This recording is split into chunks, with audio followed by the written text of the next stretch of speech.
तो हर सुबह की तरह चाय गैस पर उबल रही थी, माँ खाने की तैयारी कर रही थी और बाबा न्यूज़पेपर पढ़ रहे थे।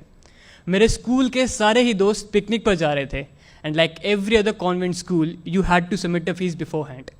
एंड बात मानिए, आज से 8 साल पहले एक मिडिल क्लास फैमिली के लिए 800 रुपये बहुत बड़ी अमाउंट थी। तो मैंने बड़ी हिम्मत करके अपने बाबा से परमिशन मांगी। मैंने पूछा, बाबा क्या मैं जा सकता हूँ? उन्होंने पहली बार में तो कोई जवाब नहीं दिया। तो मैंने अपना सवाल फिर से पूछा। इस बार उन्होंने न्यूज़पेपर हल्का सा नीचे करा, मुझे देखा और मना कर दिया। बाबा की आज तक कोई बात नहीं काटी थी, लेकिन उस दिन मैं अपने बचपने में ज़िद करने लगा। मैंने कहा, बाबा जाने दो ना, सब जा रहे हैं। उन्होंने गुस्से में कहा, मना कर दिया ना एक बार, समझ में नहीं आता। मैंने भी तैश में स्कूल बैग उठाया, साइकिल निकाली और फ़ौरन स्कूल चलाया। जब स्कूल पहुंचा तो देखा मेरे सारे फ्रेंड्स साइड में बैठ के प्लानिंग कर रहे थे और मैं बस ये सोच रहा था कि कैसे माँ बाप हैं यार, अपने बच्चे की खुशी नहीं देखी जाती। गुस्से में न जाने क्या क्या अनाप शनाप बोल रहा था।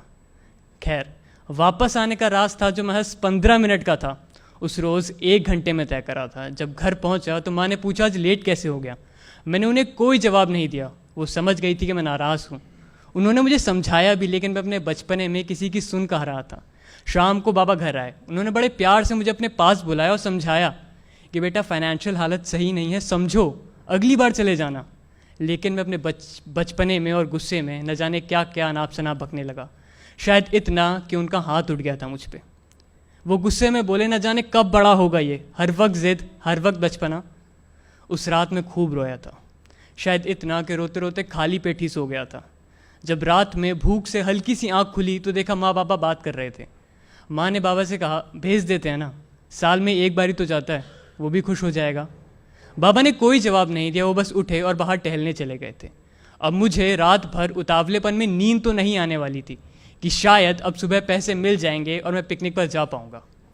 सुबह हुई, बाबा मेरे पास आए। उन्होंने मुझे पैसे थमाए और कहा, ये लो, पिकनिक पर चले जाना। एक पल को मेरी खुशी का ठिकाना नहीं था। मैंने फ़ौरन साइकिल निकाली और स्कूल की तरफ चल दिया।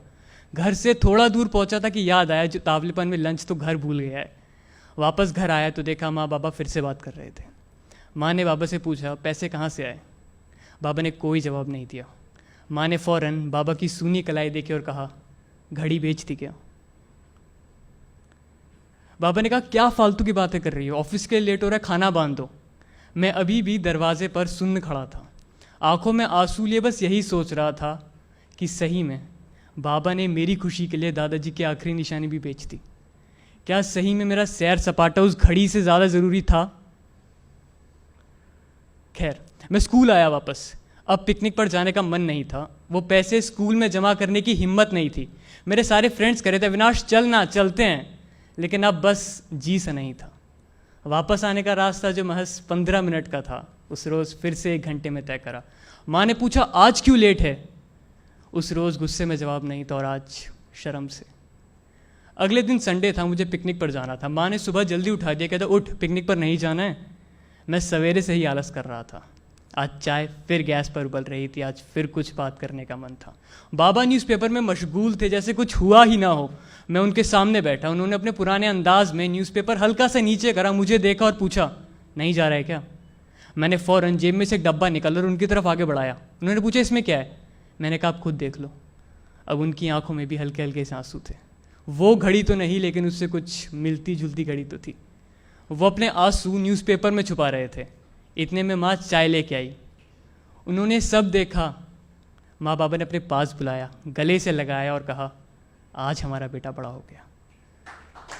तो हम शायद कभी कभी अपने बचपने में अपने माँ बाप का प्यार, वो सैक्रिफाइस, वो सब भूल जाते हैं, लेकिन वो कभी भी हमारे लिए अपना प्यार कम नहीं होने देते हैं। So from this stage, I just want to say one thing.